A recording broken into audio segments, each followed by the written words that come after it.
ಎಲ್ಲರಿಗೂ ನಮಸ್ಕಾರ. ಎಲ್ಲರೂ ಹೇಗಿದ್ದೀರಿ? ಎಲ್ಲರೂ ಆರೋಗ್ಯವಾಗಿದ್ದೀರಾ ಅಂತ ಭಾವಿಸ್ತಾ ಇದ್ದೀನಿ. ಸೊ ಇವತ್ತಿನ ಒಂದು ವಿಡಿಯೋದಲ್ಲಿ ನಾವೆಲ್ಲರೂ ಜೋಳದ ರೊಟ್ಟಿಯನ್ನು ಮಾಡೋದು ಹೇಗೆ ಅನ್ನೋದನ್ನ ಕಲಿತಾ ಇದ್ದೀವಿ.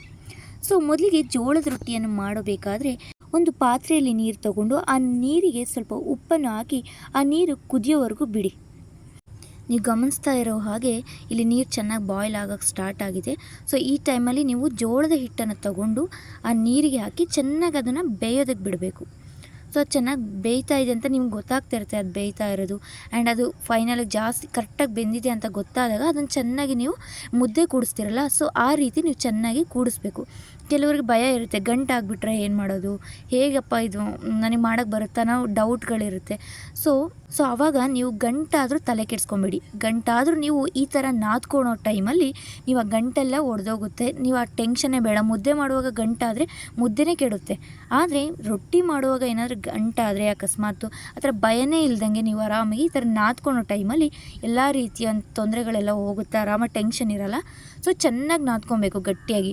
ಸೊ ಚಪಾತಿ ಹಿಟ್ಟನ್ನು ನಾವು ಹೇಗೆ ನಾದ್ಕೊತೀವೋ ಸೊ ಆ ರೀತಿ ನಾವು ಚೆನ್ನಾಗಿ ಇದನ್ನು ನಾದ್ಕೊಬೇಕು. ಆದರೆ ನಾವು ಚಪಾತಿ ಹಿಟ್ಟಿಗೆ ಎಣ್ಣೆನ ಹಾಕ್ತೀವಿ, ಆದರೆ ನಾವು ಇದನ್ನು ನಾದ್ಕೊಳೋ ಟೈಮಲ್ಲಿ ಹಿಟ್ಟನ್ನು ಹಾಕ್ತಾ ಜೋಳದ ಹಿಟ್ಟನ್ನು ಹಾಕ್ತಾ ಸ್ವಲ್ಪ ನೀರನ್ನು ಅದನ್ನು ಚೆನ್ನಾಗಿ ನಾದೋದಕ್ಕೆ ನೀರು ಎಷ್ಟು ಬೇಕೋ ಅಷ್ಟನ್ನು ನೀರು ಹಾಕ್ತಾ ಚೆನ್ನಾಗಿ ಗಟ್ಟಿಯಾಗಿ ನಾವು ಅದನ್ನು ನಾದ್ಕೊಬೇಕು.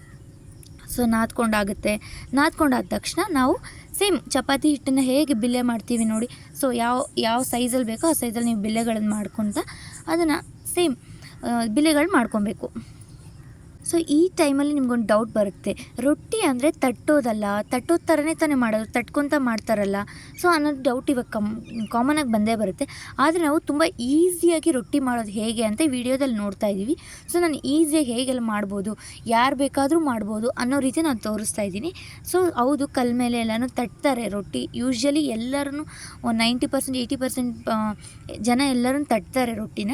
ಸೊ ನಾವು ಈಸಿಯಾಗಿ ನಮಗೆಲ್ಲ ತಟ್ಟೋಕ್ಕೆಲ್ಲ ಕಷ್ಟ ಆಗುತ್ತೆ ಅಥವಾ ನಮ್ಗೆ ಬರಲ್ಲ, ಅದು ಕಿತ್ತೋಗುತ್ತೆ, ಈ ಥರ ಎಲ್ಲ ಡೌಟ್ ಇರ್ತಾರೆ. ಸೊ ಅವರಿಗೋಸ್ಕರ ಈ ವಿಡಿಯೋ ಮಾಡ್ತಾ ಇದ್ದೀವಿ. ಸೊ ಈ ಟೈಮಲ್ಲಿ ನಮಗೆ ಸೇಮ್ ಅದೇ ಥರ ತಟ್ತಾರಲ್ಲ ಅದೇ ರೀತಿ ಅವ್ರು 2 ಕೈಯಲ್ಲಿ ತಟ್ತಾರೆ. ನಾವು ಇದನ್ನು ಚಪಾತಿ ರೀತಿ ಅದನ್ನು ಉದ್ದುತ್ತಾ ಇದ್ದೀವಿ ಅಷ್ಟೇ. ಸೇಮ್ ಹಿಟ್ಟು ಹಾಕೋಂಥ ಚಪಾತಿ ಹೇಗೆ ನಾವು ಉದ್ತೀವೋ ಸೊ ಅದೇ ರೀತಿ ನೀವು ರೊಟ್ಟಿಯನ್ನು ಸಹ ಉದ್ದಬಹುದು. ಆದರೆ ಒಂದು ಕೇರ್ಫುಲ್ಲಾಗಿರಬೇಕು. ಚಪಾತಿಯ ಸ್ವಲ್ಪ ಟೈಟಾಗಿರುತ್ತೆ, ಆಯಿಲ್ ಹಾಕಿರ್ತೀವಿ, ಅಷ್ಟು ಈಸಿಯಾಗಿ ಕಿತ್ತೋಗಲ್ಲ.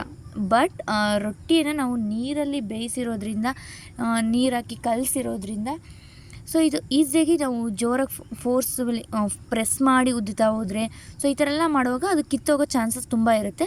ಸೊ ಕೇರ್ಫುಲ್ಲಾಗಿ ನಮಗೆ ಎಷ್ಟು ಸಾಧ್ಯನೋ ಅಷ್ಟು ಸೈಜಲ್ಲಿ ಅಷ್ಟು ನಿಧಾನಕ್ಕೆ ಉದ್ದುತ್ತಾ ಹೋದರೆ ಸೊ ಯಾವುದೇ ರೀತಿಯಾಗಿ ಅದನ್ನು ಕಿತ್ತೋಗಲ್ಲ, ಅದು ಕಿತ್ತು ಹೋಗಲ್ಲ. ಸೊ ಚಪಾತಿ ರೀತಿ ಉದ್ದೋದ್ರಿಂದ ನಮ್ಗೆ ಈಸಿಯಾಗಿ ರೊಟ್ಟಿ ಮಾಡೋಕ್ಕೆ ಈಸಿ ಆಗುತ್ತೆ. ಸೊ ಇದು ಈ ರೀತಿ ನಾವು ರೊಟ್ಟಿ ಮಾಡ್ಬೋದು. ಇದು ಈಸಿ ಮೆಥಡ್ ಅಂತ ಹೇಳ್ತೀನಿ. ಸೊ ಜೋಳದ ರೊಟ್ಟಿ ಲಟ್ಸಿದ್ದಾಯಿತು. ಸೊ ಇವಾಗ ಅದನ್ನು ಬೇಯಿಸೋ ಸಮಯ. ನಾವು ಯೂಶ್ವಲಿ ಚಪಾತಿನ ಹೇಗೆ ಬೇಯಿಸ್ತೀವಿ ಹೇಳಿ? ಸೊ ಅದನ್ನು ನಾರ್ಮಲಾಗಿ ಅದು ಪ್ಯಾನ್ಗೆ ಹಾಕಿ ಅದಕ್ಕೆ ನಾವು ಎಣ್ಣೆನ ಹಚ್ಬಿಟ್ಟು ಅಥವಾ ಎಣ್ಣೆ ಇಲ್ಲದೇ ನಾವು ಬೇಯಿಸ್ತೀವಿ. ಆದರೆ ರೊಟ್ಟಿನ ಮಾತ್ರ ಎಲ್ಲರೂ ಪ್ಯಾನ್ಗೆ ಹಾಕಿದ ತಕ್ಷಣ ಅದಕ್ಕೆ ಸ್ವಲ್ಪ ಒಂದು ಕಾಟನ್ ಬಟ್ಟೆ ತೊಗೊಂಡು ಒಂದು ಬೌಲಲ್ಲಿ ನೀರು ಮತ್ತು ಕಾಟನ್ ಬಟ್ಟೆ ತೊಗೊಂಡು ಅದಕ್ಕೆ ಮೇಲೆ ಈ ರೀತಿ ನೀರನ್ನು ಹಚ್ಚಬೇಕು. ಸೊ ಹಿಂಗೆ ಹಚ್ಚಿದ ಮೇಲೆ ನಾರ್ಮಲಿ ಅದು ಬೇಯ್ತಾ ಇರುತ್ತೆ. ಬೇಯುವಾಗ ಎರಡು ಸೈಡ್ ಬೇಯಿಸ್ಕೊಂಡ ತಕ್ಷಣ ರೊಟ್ಟಿ ರೆಡಿ ಆಗೋಕ್ಕೆ ಆಲ್ಮೋಸ್ಟ್ ಡನ್, 80% ಆಗಿದೆ. ನೀಟಾಗಿ ಆ ಸೈಡಲ್ಲೆಲ್ಲ ನಾವು ಅದನ್ನು ಬೇಯಿಸ್ಕೊಬೇಕು. ಯೂಶ್ವಲಿ ಮಧ್ಯದಲ್ಲಿ ಬೆಂದಿರುತ್ತೆ, ಸೊ ಸೈಡಲ್ಲಿ ಬೆಂದಿರಲ್ಲ. ಸೊ ಸೈಡಲ್ಲೆಲ್ಲ ನೀಟಾಗಿ ಬೇಯೋ ರೀತಿ ನಾವು ಅದನ್ನು ಬೇಯಿಸ್ಕೊಬೇಕು. ಸೊ 2ನೇ ರೊಟ್ಟಿ ಇದೇ ಥರ ತೋರಿಸ್ತಾ ಇದ್ದೀನಿ. ಆದರೆ ಅದನ್ನು ನಾವು ಬಟ್ಟೆಯಲ್ಲಿ ಹಚ್ಚುವಾಗ ತುಂಬ ಫೋರ್ಸಾಗಿ ಹಚ್ಚೋಕೆ ಹೋದರೆ ಅದು ಕಿತ್ತೋಗೋ ಚಾನ್ಸಸ್ ಇರುತ್ತೆ. ಸೊ ಸುಮ್ಮನೆ ಮೇಲೆ ಹಾಗೆ ನೀರನ್ನು ಹಚ್ತಾ ಇರಿ. ಸೊ ನಿಮ್ಗೆ ಗೊತ್ತಾಗುತ್ತೆ ಚಪಾತಿ ಮಾಡೋರಿಗೆ ಇದೆಲ್ಲ ಈಸಿಯಾಗಿ ಗೊತ್ತಿರುತ್ತೆ. ಯೂಶ್ವಲಿ ಅವ್ರಿಗೇನು ತುಂಬ ಹೇಳೋವಂಥ ಅವಶ್ಯಕತೆ ಇಲ್ಲ. ಸೊ ಈಸಿಯಾಗಿ ನೋಡಿ, ಸ್ವಲ್ಪ ಸೀದೋಯ್ತು. ಸೊ ಈಗ ಕರೆಕ್ಟಾಗಿದೆ. ಆಲ್ಮೋಸ್ಟ್ ಚಪಾತಿ ಮಾಡೋ ರೀತಿಯೇ ಇರುತ್ತೆ.